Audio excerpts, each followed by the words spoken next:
Moving back to our paper speakers, we have Andrew Harrop. Andrew Harrop is the General Secretary of the Fabian Society, Britain's oldest political think tank. He has served on the Labour Party National Policy Forum and Joint Policy Committee. He is currently leading a review on the roadmap to a national care service to inform the Labour Party's policy programme. Mr. Harrop, I look forward to what you have to say.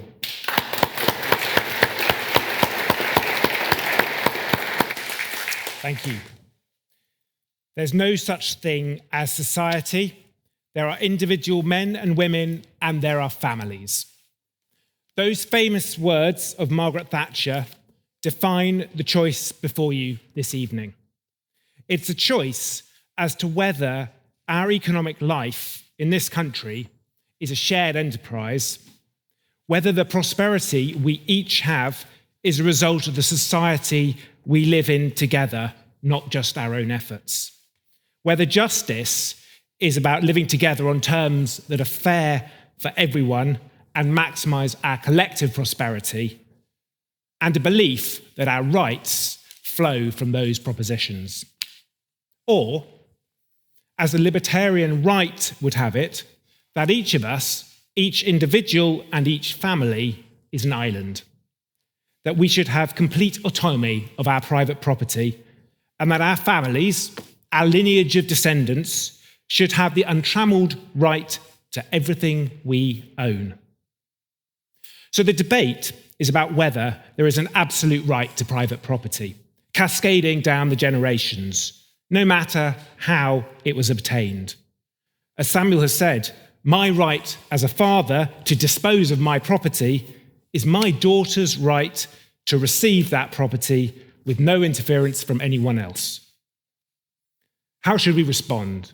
First, we must ask, how was the wealth obtained in the first place? In recent years, we've all learnt a lot more. We've become a lot more attuned to the dark history of some of the great fortunes in this country. Their links to the slave trade, colonial exploitation, unacceptable commercial practices. But even if we leave those to one side, let's think more prosaically about how most wealth is actually amassed. Wealth is mainly acquired, not through small acts of prudence, squirreling away the annual difference between your income and outgoings. And it's not acquired through great acts of wealth creation, building a Cadbury's or a Microsoft.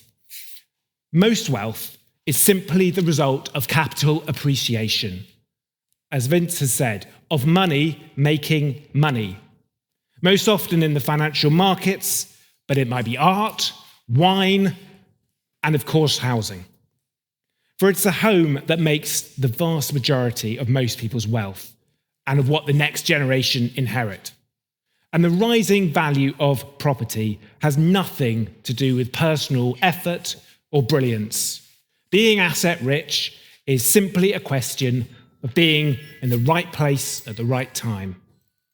In the course of the late Queen's reign, the average price of a home in this country increased well over 100 times, from under £2,000 when we had our last coronation to over £270,000 today. What right has a child of someone whose parents were fortunate enough to be part of that extraordinary boom got over the child of someone who didn't? And why should the amount you inherit vary so much because of where your parents live? Why should two young people, identical in every way, whose parents did the same jobs, receive totally different inheritances because one grew up in London and the other in the northeast? The libertarian atomists are wrong. Every individual and family prospers because they are part of a shared society. Even the most virtuous, self-made billionaire still made their fortune because they live in a rich, well-ordered society.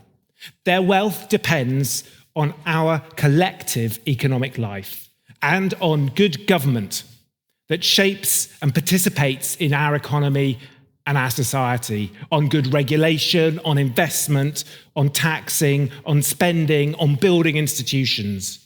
Personal wealth is a product of society and government too. And let's face it, high concentrations of wealth are a product of not just any society, but of an economy, society, and government that is skewed towards those with power and privilege. Structural inequality is baked in. So we should be thinking about how to restructure our society to create equal life chances for every young person. People with equal ability who make equal effort should not have vastly different life chances because of their parents' wealth. Yes, please. Is it not more prudent to tackle larger forms of wealth, such as in corporations, to try and equal out the level of opportunity between our poorest and our richest, when fundamentally most of the wealth of the modern nation state is locked up in the hands of private corporations, typically private international corporations? Thank you. I'll do that too. But the point I'm making is about young people coming of age, leaving this university and hundreds others like it, with identical life experiences apart from their parents' wealth. I'll leave it for that one. Because we should care about equality of opportunity. The right to dispose of an asset by a parent should not equate to the right of that child to receive it. Or to put it another way, society, government should care if I make one huge bequest to one person compared to 100 small bequests to many, or if I decide to give it to charity. And this is urgent, as has been said already this evening, because at the moment we are supercharging inequalities of wealth and therefore inequalities of opportunity. That huge asset appreciation I talked about over the last 70 years has made inheritance more, not less important for life chances. In 2023, basically, the only way you can buy a home in London is to have family money or a job over £100,000 in earnings. Good luck. Inequalities in income and earnings haven't been rising in recent decades, often said that they have, but income and earnings haven't.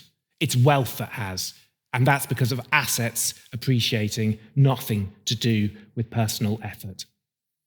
This is often described as a question of intergenerational justice between the old and the young, but it's actually a matter of grossly unequal life chances within the younger generation.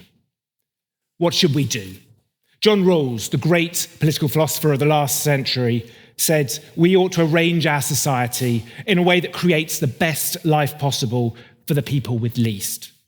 That theory is compatible with great entrepreneurs making fortunes in their own lifetimes by creating products that genuinely benefit millions, but not with a society that gives their children and their grandchildren unfair advantages into the distant future.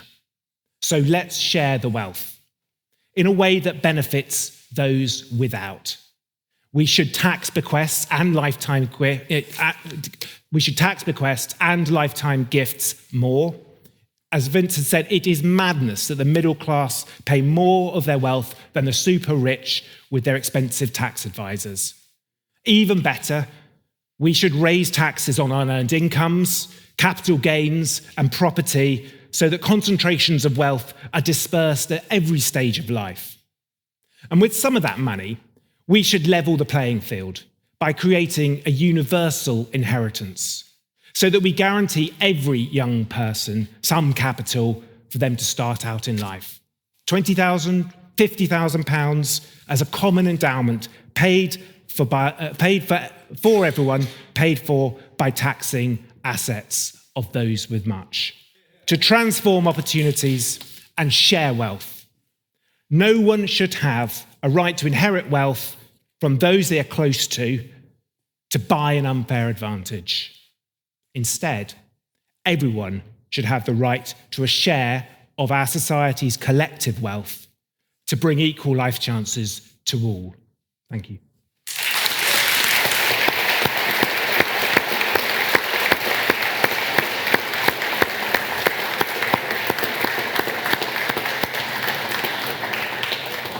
Thank you, Mr. Harrop, for that eloquent speech.